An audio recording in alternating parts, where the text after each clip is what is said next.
देखिए, ये matter waves क्या होती हैं। सबसे पहले जब लाइट के नेचर के बारे में खोज शुरू हुई, सबसे पहला दिमाग किसका चला, जिसका सब चलता था, कौन था वो? न्यूटन ने क्या कहा था कि लाइट छोटे छोटे पैकेट नहीं कही है, छोटा छोटे पार्टिकल के रूप में चलती है, जिन्हें उन्होंने कर्पस्कुलर कहा था, कर्पसल्स कहा था। और अलग अलग कलर के कर्पसल्स की साइज अलग अलग होती है, सब अपना कहानी उन्होंने बताई थी। लेकिन रिफ्रैक्शन और रिफ्लेक्शन को प्रॉपरली एक्सप्लेन नहीं कर पाए, तो उनके इस कंसेप्ट को मना कर दिया गया कि लाइट पार्टिकल की फॉर्म में नहीं चलती है। लेकिन जैसा कि हमेशा होता आ रहा है कि न्यूटन जब कोई बात कहते थे, तो उस दौरान कोई साइंटिस्ट ऐसा होता नहीं था कि वो उनकी बात को या तो अपोज करे या उसमें कुछ बोले। ठीक है, न्यूटन दादा जो कहने वाले सही है, ठीक है। तो लेकिन बाई चांस की बात है, उसी समय एक साइंटिस्ट थे मिस्टर हाइगेंस। हाइगेंस ने कहा कि नहीं, वेव के फॉर्म में लाइट चलती है, और वेव के फॉर्म में लाइट के कुछ रूल्स बनाए गए, देखे गए। एक तो पोलराइजेशन देखा गया कि लाइट में क्या होता है, पोलराइजेशन होता है। अब ये आपको समझ नहीं आ रहा होगा ना, मैं हल्का सा बता देता हूँ, ठीक है। देखिए, लाइट अगर पार्टिकल के फॉर्म में चलती है, अगर छोटे पार्टिकल फॉर्म में चलती है, तो आप कोई भी, मान लिया कोई भी आपने एक होल बनाया, आपने ऐसे एक होल बनाया, तो पार्टिकल ऐसे निकल जाएगा। ऐसे कर दीजिए तो ऐसे निकल जाएगा, पार्टिकल अल्टीमेटली इससे निकल जाएगा ना। लेकिन अगर वेव के फॉर्म में है और कोई पार्टिकल, वेव ऐसे ऑसिलेट कर रही है, तब तो इस वाले स्लिट से निकल जाएगी। लेकिन ये स्लिट ऐसी कर दें तो नहीं निकलेगी, ठीक है। तो इसको एक्सपेरिमेंटली देखा गया। बहुत सारे साइंटिस्ट थे, ब्रूस्टर वगैरह, मेलस थे, ब्रूस्टर थे, बहुत सारे साइंटिस्ट थे। उन्होंने क्या किया कि ये लाइट को वेव के फॉर्म में चलती है तो मालूम था, लेकिन लाइट को माना जाता था कि लाइट लॉन्गिट्यूडनल वेव की फॉर्म में चलती है। लॉन्गिट्यूडनल वेव बोले तो, लेंथ वाइज बोले तो इस प्रकार से चलती है, ठीक है। अगर इस प्रकार से चलोगे तब भी, चाहे स्लिट कैसे भी इसको कट कर दें, निकल जाएगी पार्टिकल। जैसे शक्तिमान होता है, ऐसे करते शक्तिमान, ऐसे करते थे, बाद में ऐसे वो हॉरिजॉन्टल हो जाते थे, ऐसे निकल जाते थे। देखा शक्तिमान किसी ने, ठीक है। तो लाइट को ये मान के चले थे कि कैसी होती है, लॉन्गिट्यूडनल। मैं पोलराइजेशन का हल्का सा बता रहा हूँ केवल, ठीक है। तो यहाँ पर क्या किया गया, एक स्लिट ली गई ऐसे, मान लीजिए जूते का गत्ता है, मान लेते हैं, ठीक है। और यहाँ पर ऐसे इसको कट कर दिया गया, वैसे टून मैलिन का क्रिस्टल है, ऐसे इसको कट कर दिया गया, और यहाँ से लाइट निकाली गई। क्या माना गया कि लाइट लॉन्गिट्यूडनल वेव के फॉर्म में चलती है। वेव के फॉर्म में चलती है मालूम था, लॉन्गिट्यूडनल चलती है, ठीक है। तो यहाँ से लाइट गिरी, तो लाइट, इसके पैरेलल जो कंपोनेंट था वो तो निकल गया। अगर लॉन्गिट्यूडनल होती तो पूरी की पूरी लाइट निकल जाती, लेकिन इसके पैरेलल जो था वो निकल गया, ठीक है। लेकिन यहाँ पर लाइट मिली इनको, कितनी इंटेंसिटी थी, क्या थी, वो अलग की बात है। इन्होंने एक और जूता का ये गत्ता नहीं है, ये टूर मैलिन का क्रिस्टल है। इन्होंने और एक क्रिस्टल लिया और उसको भी ऐसे कट किया, इसी के पैरेलल, ठीक है। और यहाँ पर लाइट पास कराई, तो चूंकि लाइट का वेव ऐसे चल रहा था, तो इसके पैरेलल हो जाके निकल गया, और यहाँ भी इंटेंसिटी मिल गई, ठीक है। ये सिद्ध हो गया कि लाइट चल रही है, मतलब इससे निकल। अब देखो ध्यान से, इसको क्या, तेज मत करिए इसको, इसको क्या किया गया, इन्होंने ऐसे घुमाया, इसको इसको ऐसे घुमाया, तो देखा ये वाली लाइट यहाँ पर पहुँचना बंद हो गई। इसका मतलब क्या हुआ कि जो लाइट इसके पैरेलल थी वो तो निकल गई, और दूसरी लाइट को उसने रोक दिया। मतलब क्या हुआ समझिएगा, लाइट ऐसे चल रही है, लाइट वेव चल रही है, मीडियम के पार्टिकल ऐसे ही चल रहे हैं। ये वाला ऑसिलेशन कैसा होता है, लाइट के चलने के पैरेलल जो चलते हैं, वेव के चलने के पैरेलल, ऑसिलेशन कैसा होता है, लॉन्गिट्यूडनल। अगर हम स्लिट ऐसे रखते तो ये वाली ऑसिलेशन निकल जाता, ऐसे रखते तब भी निकल जाता, ठीक है। लेकिन लाइट कैसे चल रही है, ऐसे, और मीडियम पार्टिकल कैसे चल रहे हैं, लाइट के चलने के परपेंडिकुलर। ये कैसा ऑसिलेशन होता है, ट्रांसवर्स। तो जब हम लाइट डाल रहे थे, ये लाइट जा रही है, और मीडियम पार्टिकल ऐसे ऑसिलेट कर रहे हैं, ऐसे, तो जो इसके पैरेलल थे वो तो निकल गए। दूसरा वाला भी स्लिट ऐसे रख दिया हमने, इसके पैरेलल ऐसे रख दिया, तो जो इससे निकले वो इससे भी निकल गए। लेकिन दूसरा वाला घुमा दिया हमने, तो जो इससे निकले वो इससे निकल पाएंगे, नहीं निकल पाएंगे। अगर ऐसे चल रहे होते तो निकल जाते, ऐसे चल रहे थे इसलिए वो नहीं निकल पाए। तो इससे क्या सिद्ध हुआ कि लाइट लॉन्गिट्यूडनल वेव की फॉर्म में नहीं चलती है, ट्रांसवर्स की फॉर्म में चलती है। ये किसने सिद्ध किया था, ये पोलराइजेशन में सिद्ध हुआ है। और यहाँ पर लाइट का नेचर क्या माना गया कि light travels in the form of wave. तो पोलराइजेशन ने ये प्रूव कर दिया कि लाइट वेव के फॉर्म में चलती है। इंटरफेरेंस ने क्या प्रूव कर दिया, इंटरफेरेंस ने क्या प्रूव कर दिया कि लाइट वेव के फॉर्म में चलती है। और डिफ्रैक्शन ने क्या प्रूव किया, लाइट वेव के फॉर्म में चलती है। तो लाइट की ये प्रॉपर्टीज तभी एक्सप्लेन की जा सकती हैं जब लाइट को वेव के फॉर्म में माना जाए। ठीक है, तो प्लैंक ने कहा रेडिएशन वेव के फॉर्म में नहीं चलता। किस फॉर्म में चलता है, छोटे छोटे एनर्जी के पैकेट्स होते हैं और उन पैकेट की एनर्जी लिमिटेड होती है, डेफिनेट होती है। और वो पैकेट जब किसी सरफेस पे गिरते हैं तो किसी एक इलेक्ट्रॉन को अपनी एनर्जी दे देते हैं और उस एनर्जी को लेकर के इलेक्ट्रॉन बाहर निकल आता है। लेकिन उसने कितनी एनर्जी किसी किसी इलेक्ट्रॉन को दी है, बाहर निकलने वाले इलेक्ट्रॉन की एनर्जी डिफर कर सकती है। मान लिया आपको भी उतनी एनर्जी दी, आपको भी दी, 50 इलेक्ट्रॉनों को एक जैसी दी, लेकिन 50 इलेक्ट्रॉन जब निकले तो उनकी एनर्जी अलग अलग हो सकती है। क्यों? क्योंकि कोई भी इलेक्ट्रॉन जो एनर्जी ले रहा है वो अपने मॉलिक्यूल को तोड़ के आएगा, अपने एटॉमिक स्ट्रक्चर से बाहर निकलेगा। तो एटम्स में वो किस जगह पर है वो डिसाइड करेगा कि उसकी एनर्जी कितनी है। Electro potential energy 1/4 Q1 1/4 Q1 Q2/R। तो निकलने वाले पार्टिकल की एनर्जी, इलेक्ट्रॉन की एनर्जी अलग अलग हो सकती है। तो अंत में ये क्या बताया गया कि जो वेव होती है, ये जो लाइट होती है, वो किस फॉर्म में चलती है, रेडिएशन पैकेट्स के फॉर्म में चलती है। इनको हम क्या कहते हैं, क्वांटा कहते हैं। तो यानी कुछ ऐसी बातें हुई जिनको वेव थ्योरी एक्सप्लेन नहीं कर पाई, जैसे फोटो इलेक्ट्रिक इफेक्ट को एक्सप्लेन नहीं कर पाई। कॉम्पटन इफेक्ट, अब आप नहीं जानते, इसके बारे में बात भी नहीं करेंगे अभी हम। कॉम्पटन इफेक्ट को वो एक्सप्लेन नहीं कर पाई। ये जो रेडिएशन कैटास्ट्रॉफी होती है, अब ये हमने बता दिया क्या होती है, इसको एक्सप्लेन नहीं कर पाई। उसको किसने एक्सप्लेन किया कि light travels in the form of particle के फॉर्म में चलती है। और वो जो पार्टिकल होते हैं उनको क्या कहा गया, फोटॉन कहा गया। किससे नियम लिया गया, मैक्सवेल की थ्योरी से। किसने लिया, आइंस्टीन साहब ने। उन्हें फोटॉन कहा गया। और फोटॉन की एनर्जी कितनी होती है, एस न्यू। और जब उसको किसी सरफेस पे डाला गया तो उस एक फोटॉन ने किसी एक इलेक्ट्रॉन को, ईमानदारी से एक इलेक्ट्रॉन को एनर्जी दे दी, और उस एनर्जी को लेकर के इलेक्ट्रॉन बाहर निकला। बाहर निकलते वक्त थोड़ी बहुत एनर्जी उसकी खर्च हो गई, उसको क्या कहते हैं, वर्क फंक्शन। ये खर्च हो गई और जो एनर्जी बची वो उस इलेक्ट्रॉन की मैक्सिमम एनर्जी होती है। ये क्वेश्चन किसने दिया था, आइंस्टीन साहब ने। और आइंस्टीन को इसी क्वेश्चन के लिए नोबेल प्राइज दिया गया था। E=mc² के लिए नहीं दिया गया था। E=mc² जो उन्होंने दिया था ना, उसके लिए नहीं दिया गया, इसके लिए उनको नोबेल प्राइज दिया गया। ठीक है, खैर चलते फिरते एक साइंटिस्ट आए, डी ब्रॉग साहब। डी ब्रॉगली भी कहते हैं, डी ब्रॉग कहा जाता है, कोई ब्रॉगली कहता है, कोई ब्रॉग कहता है, और कुछों का हम का बिगाड़ने हैं। ठीक है, उन्होंने कहा कि लाइट वेव के फॉर्म में चलती है, कहीं कहीं पर पार्टिकल फॉर्म चलती है। उन्होंने कहा हर moving particle wave nature show करता है, all the moving particle shows wave nature. ये उन्होंने सोचा। ठीक है, ये उस दौरान उन्होंने सोचा जब वो ऑलरेडी पढ़ाई लिखाई कर रहे होंगे, वो डॉक्टरेट थे। तो उन्होंने कहा ठीक है, कैसे। उन्होंने कहा देखिए, अगर किसी पार्टिकल का मास कितना है, मान लेते हैं 100 किलोग्राम का पार्टिकल है और उसकी वेलोसिटी कितनी है, 10 मीटर पर सेकेंड स्क्वायर। ठीक है, अभी इसको छोड़ दीजिए। फोटॉन के हिसाब से E= क्या बताया गया था, लाइट की एनर्जी कितनी होती है, mc²। और मोमेंटम कितना होता है, मास इनटू वेलोसिटी होती है। ठीक है, अच्छा, एनर्जी का एक फॉर्मूला क्या होता है, एच न्यू। तो mc² = एच न्यू। यहाँ से m की वैल्यू क्या निकलेगी, एच न्यू अपान c²। ये किसका मास है, मास ऑफ फोटॉन है। हम न्यू को क्या ले सकते हैं, c/λ। तो h/c² इंटू c/λ। तो h/λc, ये क्या हो गया, मास ऑफ फोटॉन। जब फोटॉन का मोमेंटम निकाला, तो जिसके पास मास होता है उसके पास मोमेंटम होता है।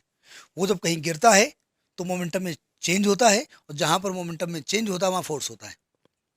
यानी अगर हम लाइट को फोटान की फॉर्म में मानते हैं तो फोटान हमारी बॉडी पे गिरते हैं तो रुक जाते हैं, तो उसकी मोमेंटम में चेंज होता है, तो वो हमारी बॉडी पर फोर्स लगाते हैं। यानी लाइट हमारे पे गिरती है तो हमको धक्का मारती है, और मारती है, जिसके बारे में अब सेंसिटिव इंस्ट्रूमेंट बन गए हैं जो उसको रियलाइज भी करते हैं। तो पी बराबर क्या होगा, M into C. Mass of photon क्या होता है, H nu upon H upon lambda C into C. C cut गया तो पी बराबर क्या हो गया, एच अपान लैम्डा। तो लैम्डा इज इक्वल टू क्या होगा, एच अपान पी। ये किसकी वेवलेंथ है, फोटान की। कब निकाली गई, जब उसको क्या माना गया कि वो एक पार्टिकल है, एक छोटी सी एनर्जी का पैकेट है, ठीक है। जब वो चल रहा होता है तो वेव के फॉर्म में चल रहा होता है, जब वो गिरता है तो वैसा ही वो इफेक्ट क्रिएट करता है जैसे कोई पार्टिकल कर रहा हो, तो तब क्या मान लिया जाता है उसको। तो डी ब्रॉग साहब ने कहा, डी ब्रॉय कहते हैं उनको, अब डी ब्रॉगली भी कहीं कहीं लिखा होता है, तो आप डी ब्रॉगली कह दो, नहीं पता था कि। उन्होंने कहा अगर 100 किलोग्राम का कोई बॉडी है और वो 10 मीटर पर सेकंड की रफ्तार से चल रही है, तो उसकी वेवलेंथ का फार्मूला होगा एच अपान मास इंटू वेलोसिटी। एच की वैल्यू क्या होती है, 6.6 इंटू 10⁻⁻34, और मास क्या है 100 किलोग्राम, वेलोसिटी कितनी है 10। थोड़ा स्पीड से चला दें ना, 100 किलोग्राम बॉडी स्पीड चल सकती हूँ, कार है मान लेते हैं, उसमें कार वर मान ले थोड़ा तेज चला, बहुत धीमे चल रही है, 100 मीटर पर सेकंड कर दो। आदमी होगा 100 किलो तो 10 भी नहीं चल पाएगा, रिक्शा करेगा, ए ऑटो रिक्शा वाला भी कहेगा भैया धक्का मारो, पुल की चढ़ाई पर है। तो 6.6 इंटू 10 पावर कितना होगा, माइनस का 30 मीटर। उन्होंने कहा ये वेवलेंथ है। उस समय तक जो वेवलेंथ, मैक्सिमम वेवलेंथ जो मिल रही थी वो कौन थी, रेडियो वेव की वेवलेंथ कितनी होती है, रेडियो वेव की कितनी बताई थी आपने, माइनस -38 होगा।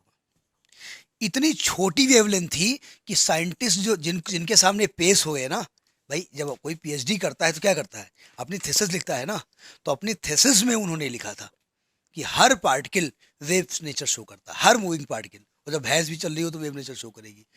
उन्होंने अपनी थीसिस में कुछ वैल्यू बताई, इसकी वेवलेंथ कितनी आई है 10⁻⁻38।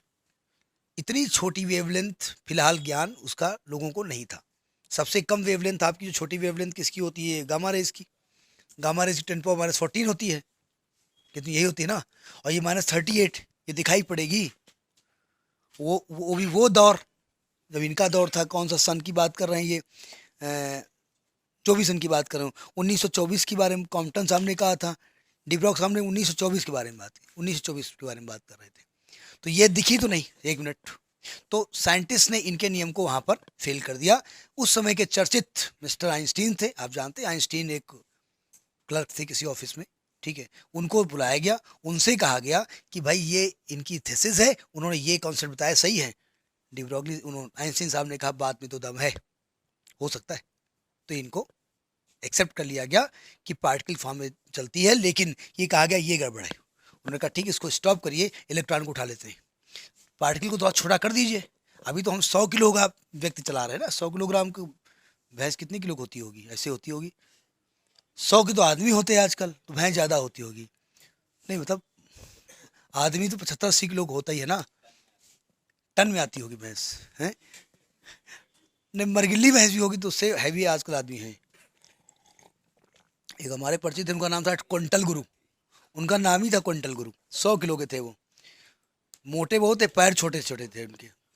सुनिए, उन्होंने कहा इलेक्ट्रॉन के बारे में बात कर लेते हैं, एक मिनट। इलेक्ट्रॉन का मास कितना होता है, इलेक्ट्रॉन का मास कितना होता है 9 इंटू लगभग ये ले लो 10⁻31।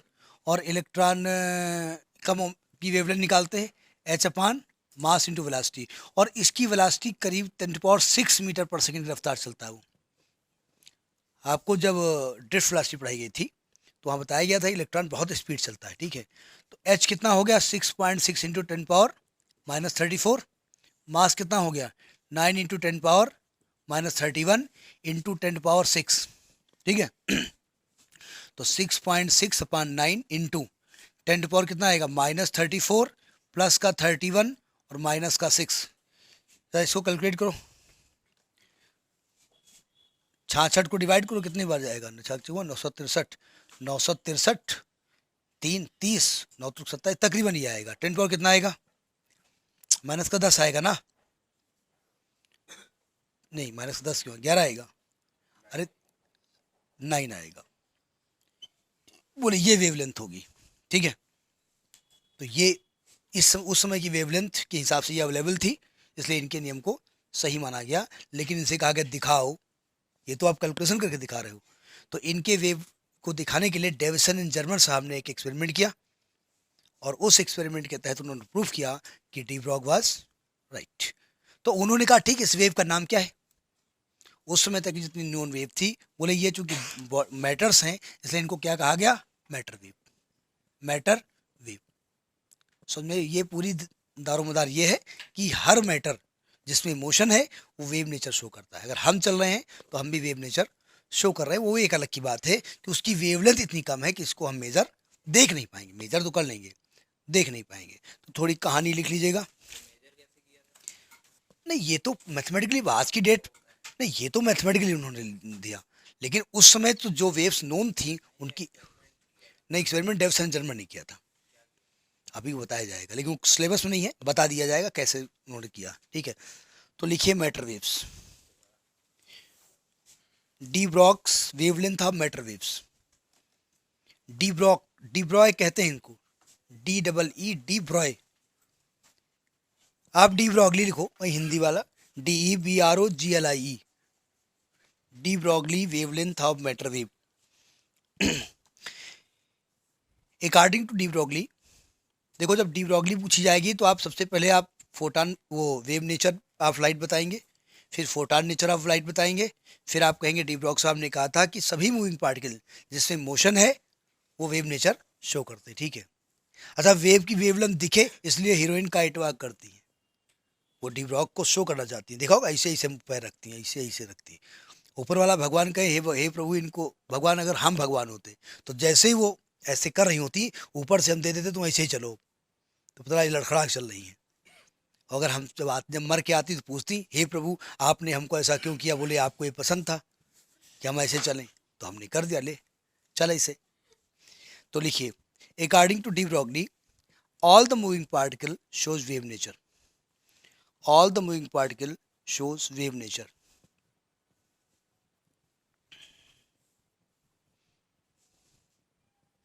These waves are known as matter waves. भाई उस समय साउंड वेव मालूम थी, हमें इलेक्ट्रोमैग्नेटिक वेव मालूम थी, ये सब नहीं मालूम था ना।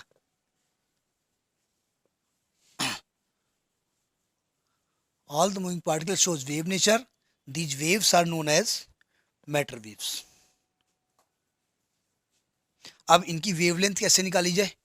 तो देखिए पहले तो हम कोई भी पार्टिकल ले लेते हैं तो हम फोटॉन लेके बात करेंगे, ठीक है। तो नीचे लिखिए according to quantum theory, according to quantum theory मतलब पहले हम रेडिएशन लेंगे फोटॉन का, फिर जो मास आएगा ना उसको कोई बॉडी ले लेंगे, उसका मास रख देंगे। According to quantum theory, the energy of photon is given by E बराबर एच न्यू। ये पढ़ चुके हैं, आप दोबारा बताया जा रहा है, H nu. And according to Einstein's mass energy relation, and according to Einstein's mass energy relation,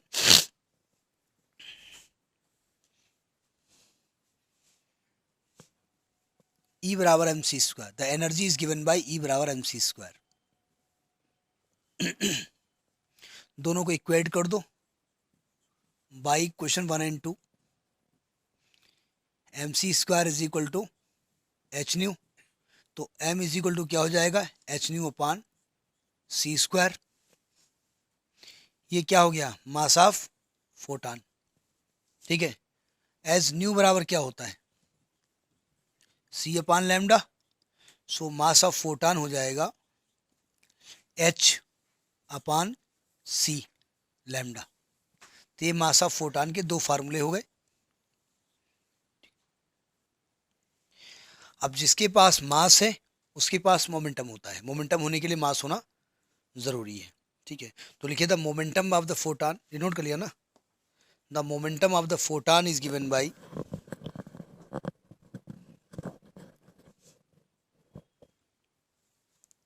is given by P बराबर, मोमेंटम का फार्मूला क्या होता है, मास इंटू वेलोसिटी। किसके मास के बारे में बात हो रही है,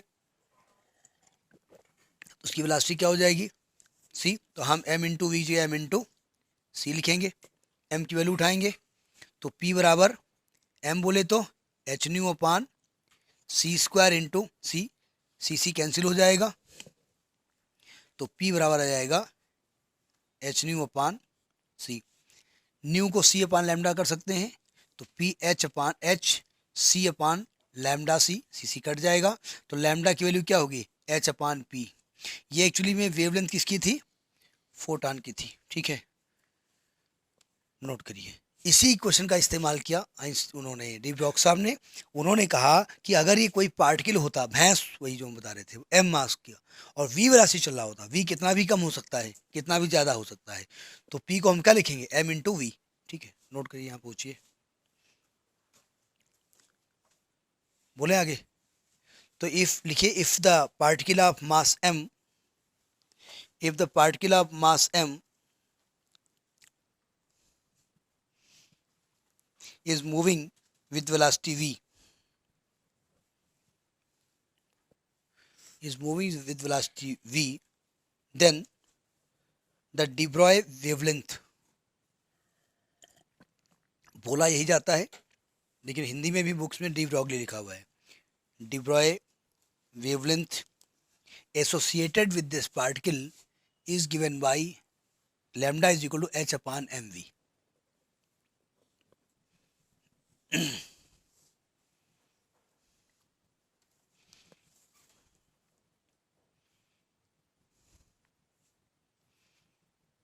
अब ये कह रहे हैं कि जितना अधिक मास होगा उतनी कम वेवलेंथ उसकी होगी, ठीक है, जितना अधिक मास होगा है, इज गिवन बाई, भाई पी को आप एम वी कर दीजिए, वहाँ एम इंटू सी कर रहे थे, या एम इंटू वी कर दीजिए।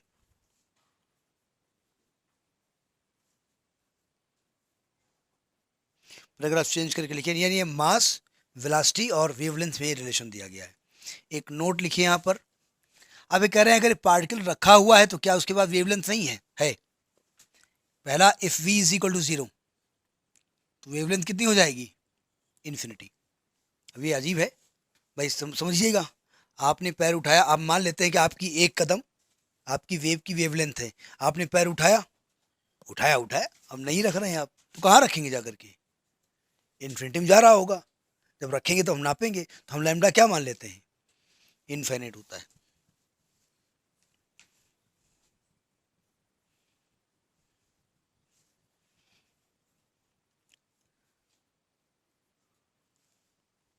इसका मतलब क्या हुआ कि, अब जरा इसका मतलब समझिएगा, लैम्डा इन्फिनिटी होता है ना, आप लोग, आप दिक्कत है ना, तो इसका मतलब क्या है कि वेव नेचर उसी में होता है जो मूविंग पार्टिकल होते हैं, रेस्ट पार्टिकल में वेव नेचर नहीं होता। देखो, this shows that waves are associated with moving particle only, waves are associated with moving particle only।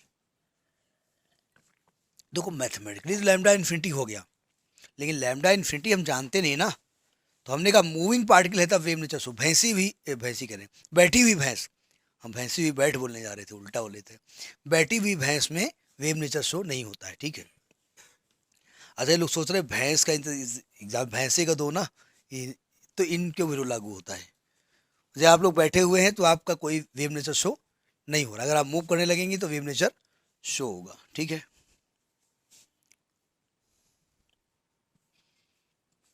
अब डी ब्रॉक साहब ने कहा कि भाई ये वेवलेंथ जो है वो चार्ज पार्टिकल हो चाहे अनचार्ज पार्टिकल हो, सबके लिए सेम रहती है, मतलब उस पर डिपेंड नहीं करती है। तो नंबर 2 लिख दीजिएगा, the D Broglie wavelength does not depend upon whether the moving particle is charged or uncharged, whether the moving particle are charged or uncharged। ये तो मैटर वेव के बारे में बात की, तब ये बात बनी नहीं, उनकी बात मानी नहीं गई। वो तो आइंस्टीन को धन्यवाद दें कि आइंस्टीन ने कहा नहीं, ये जो लड़का कह रहा है ठीक कह रहा है, सही हो सकता है ऐसा, तो इनको फिलहाल अवार्ड दे दिया गया था। तो इलेक्ट्रॉन के लिए इन्होंने मूवमेंट का मतलब वैल्यू निकाली, लिखिए de Broglie wavelength of electron, de Broglie wavelength of electron, electron के लिए कैसे इसकी वेवलेंथ निकाली गई।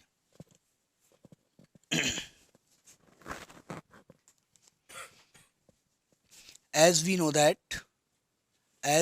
that इलेक्ट्रॉन को क्या माना गया कि मूव करता हुआ एक पार्टिकल है जो वेव नेचर शो कर रहा है, ठीक है। as we know that the de Broglie wavelength, BROGLIE wavelength, ये घर वाले भी नाम क्या रखते थे, स्पेलिंग क्या लिखते थे, अरे यार वैसी इंडिया वाली स्पेलिंग लिखो ना, lambda is equal to h upon m v, question number 1 डाल दीजिए। अब इलेक्ट्रॉन की वेलोसिटी कैसे निकालें, इलेक्ट्रॉन जब निकला तो मुझे उसकी क्या मालूम थी, काइनेटिक एनर्जी मालूम थी। कैसे मालूम थी, एक नेगेटिव प्लेट लगा करके हमने उसकी एनर्जी निकाल ली। If k is the kinetic energy, if k is the kinetic energy of electron,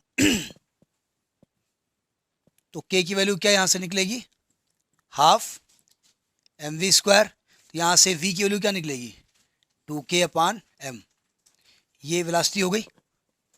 इस वेलोसिटी को उठाइए और इक्वेशन नंबर 1 में रख दीजिए, putting the value of v, putting v in equation 1। इससे एक बहुत इंपॉर्टेंट रिजल्ट आएगा जो कि याद करना पड़ेगा। प्रोसेस तो याद ही होना चाहिए, h अपॉन m और v को क्या लिखेंगे, under root 2k upon m। सावधान, या तो ये m बाहर निकल के इसके पास आवे या तो ये अंदर जाए। ये बाहर निकल नहीं सकता, ये अंदर जाएगा तो स्क्वायर बन जाएगा, स्क्वायर बनेगा तो एक m से एक m कैंसिल हो जाएगा, तो लैम्डा की फॉर्मूला आएगा, ये क्या लिख रहा हूँ, h upon under root 2m के। तो ये एक फॉर्मूला हो गया।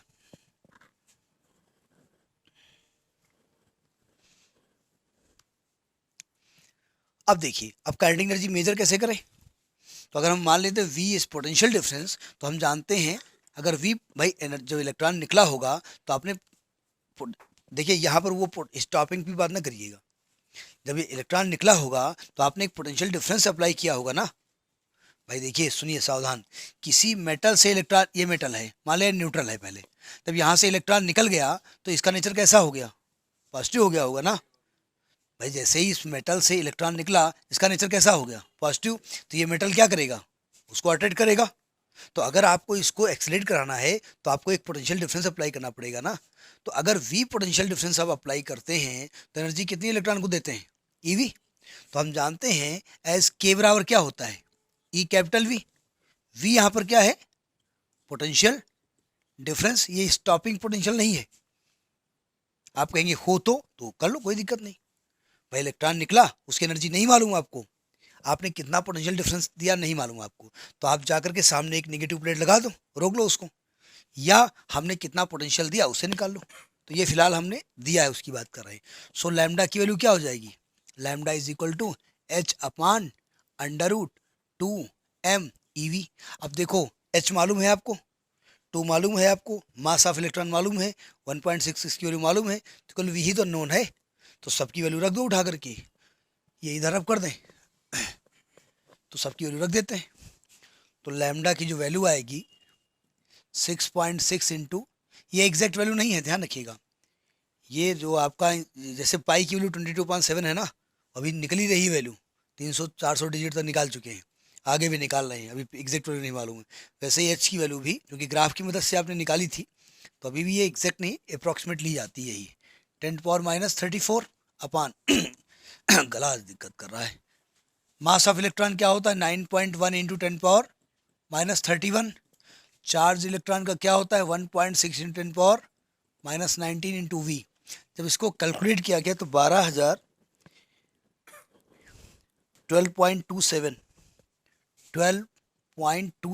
अपान अंडर रूट वी एंगस्ट्रॉम ये होता है, और दूसरा है 150 अंडर रूट 150 अपान वी। ये रिजल्ट डायरेक्ट याद कर लीजिएगा। आपसे अगर कहा जाए कि कोई इलेक्ट्रॉन किसी सरफेस से निकला और आपने उसको वी पोटेंशियल डिफरेंस अप्लाई किया, ठीक है, तो वो चलना शुरू करेगा। चलना शुरू करेगा तो वेव नेचर शो करेगा, तो उसकी वेवलेंथ कितनी होगी, ये फॉर्मूला होगा, डायरेक्ट यूज़ किया जाएगा। ठीक, नोट करिए।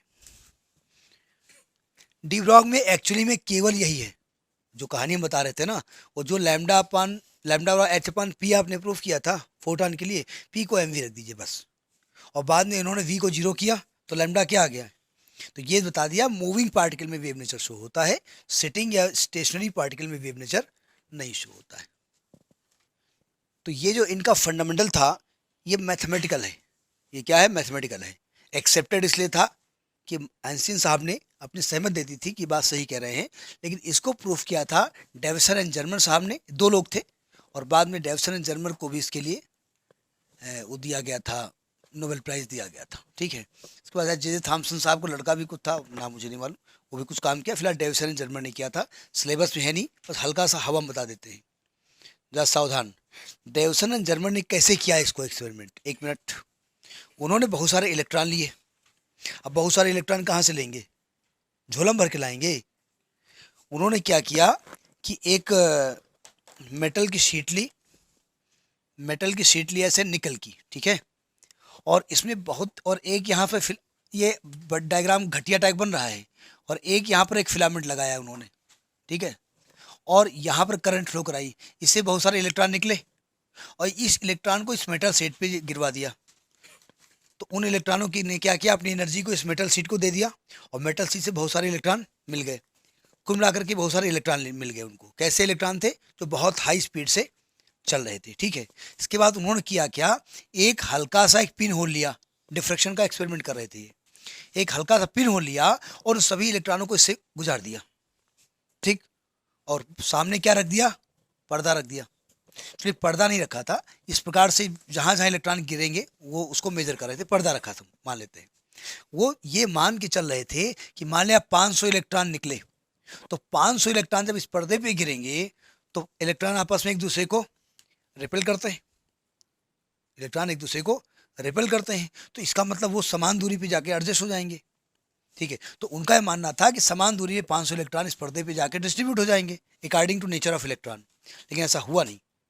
इन्होंने देखा कि यहाँ पर बहुत सारे इलेक्ट्रॉन पाए गए, बहुत सारे इलेक्ट्रॉन, फिर थोड़ी जगह पे थे ही नहीं, फिर थोड़े यहाँ पाए गए, फिर यहाँ थोड़ी जगह पाए गए, फिर यहाँ पे नहीं थे। तो ये बिल्कुल ऐसा ही अरेंजमेंट था जैसा कि लाइट के केस में होता है कि यहाँ बहुत सारी लाइट होती थी, फिर नहीं होती थी, फिर थोड़ा कम होती थी, फिर नहीं होती थी।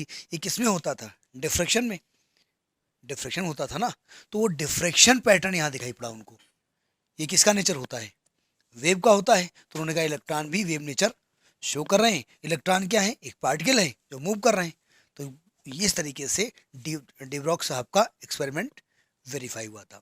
चूंकि डेविसन एंड जर्मर आपके सिलेबस में नहीं है, इसलिए उसको बहुत अंदर हम जाएंगे नहीं, हल्का से बता दिया उन्होंने कहानी क्या बताई थी, समझ में आई बात।